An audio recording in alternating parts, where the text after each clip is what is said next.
Dear students, now we are going to discuss about the development of professional competencies to deal with various issues. In your syllabus, there are 5 issues that have been mentioned. What are those issues? Like gender issues, equity related issues, environmental issues, health, human health related issues, and human right issues. See, there are various issues that are there, but from those, only 5 have been included in your syllabus. See, teachers are the change agents. They are the ones who bring social change. They are the ones who are handling the young population. So for them, it is very necessary. For them, it is very necessary to understand the problems which are there in the society. And these problems, these issues are the real problems that we face in our society. Now, I'm going to discuss each problem one by one.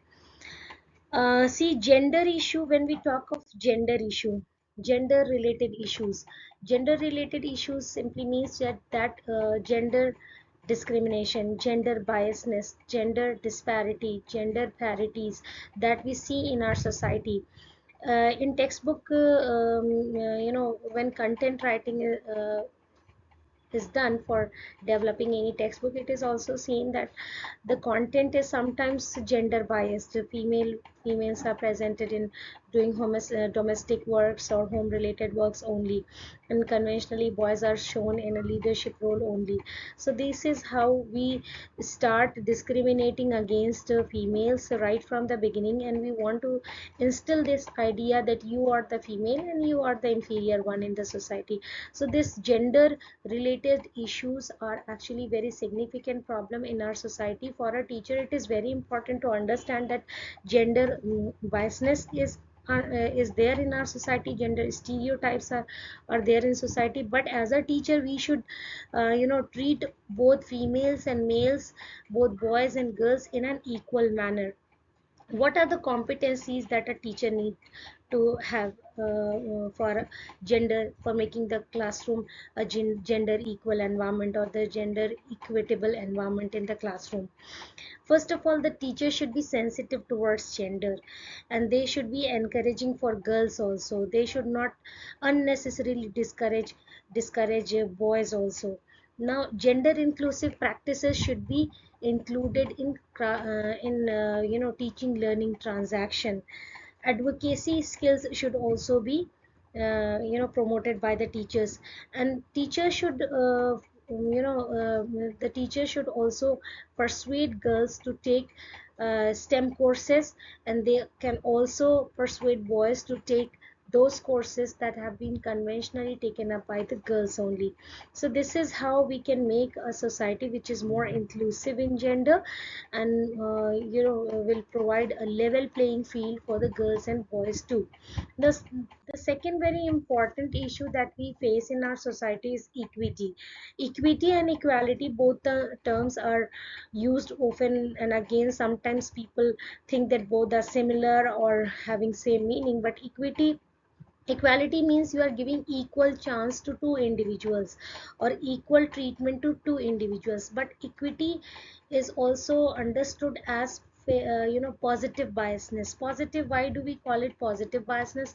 See, if any community, any individual from any particular community lagged behind for so many years, those who are marginalized for so many generations, they should be provided with some extra reservation, some extra facility, some extra care. Then only they will come at par with the other members of the society. So this positive biasness uh, is just to make them equal to the rest of the members of the society. This is just a means to an end. This is a means through which we can make our society more equal.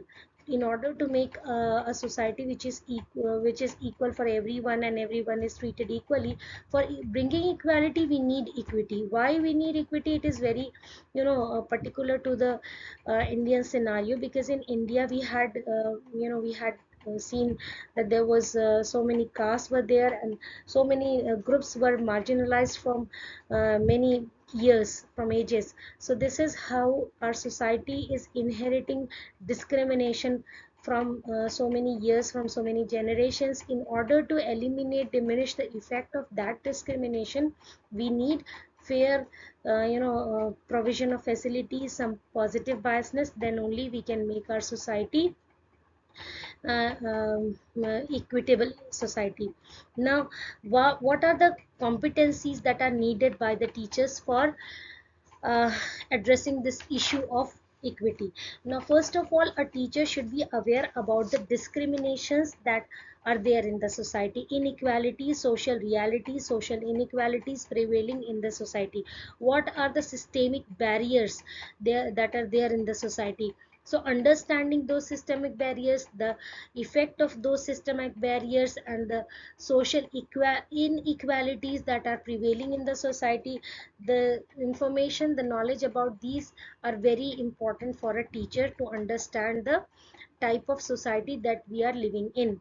Now, if we are living in a society which was already unequal in its nature, then a teacher needs to provide fair chance or positive biasness to the one who have been marginalized from ages. So this type of decision making, inclusive decision making, should be done by the teachers. Ethical leadership can be done by the teachers, and this is these competencies, these equity related competencies are very much required for teachers. Now, the third very important issue is environmental issue. See, these days we are encountering environmental degradation, pollution, climate change, uh, you know change, changed pattern of rains, the weather changes, the type of harsh weather pattern that we all are witnessing, we all are experiencing. So environment is going through so many drastic changes. In such a scenario, what a teacher needs to do, a teacher should be aware about environmental changes, should make oneself aware about the environment and how these environmental problems can be solved. As we know that teachers are the role models not only for their students but for the rest of the community also.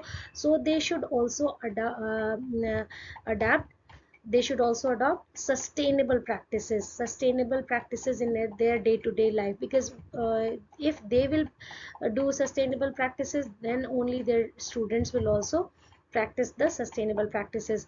Now they can advocate also about protection of environment. They should make themselves aware about the environment protection laws also, and these information, these knowledge, and these habits can be transmitted, can be transferred to the next generation, to the students also. Now, the very important and the fourth issue that is there is human health issues. See, teachers are directly dealing with the students, and health is something which is which is related to everyone. I mean, every living human being should be concerned about one's own health. Now, a teacher needs to be competent towards human health, should be having knowledge about the preventive care, should be having knowledge about the promotional health promoting strategies. There are two terms: preventive strategies. What are the preventive strategies through which health degradation can be prevented, and what are the health promoting strategies, what are the good strategies that can be taken up by the teachers and the students for promotion of health? For this, what a teacher needs, what health related competencies a teacher should have: health literacy. Health education is a must, health literacy is a must for all the teachers.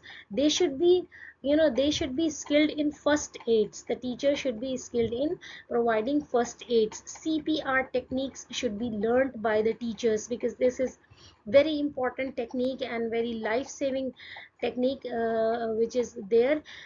So all the teachers should be skilled in providing first aid, all the teachers should be competent and efficient in giving CPR. So these skills should be inculcated. Interdisciplinary collaboration can also be done in order to make our teachers more skilled in health related areas. It is the ethical responsibility of the teachers also to keep keep a watch on their own as well as on their students physical, emotional, social health.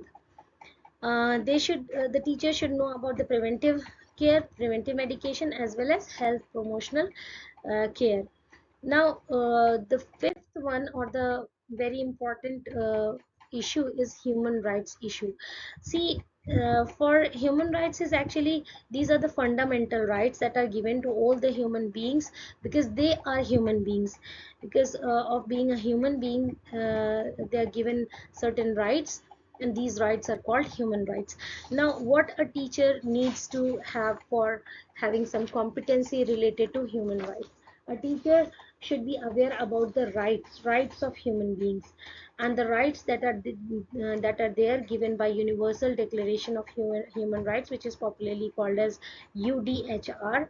The document, original document, was published in 1948. So the teacher should be aware about that, and if there are any amendments, the amendment should also be known by the teachers, and they should also make these information available to the students. They should pass on this information, inculcate the habit of students to learn about human rights, how human rights can be given, and make oneself aware about one's own human rights.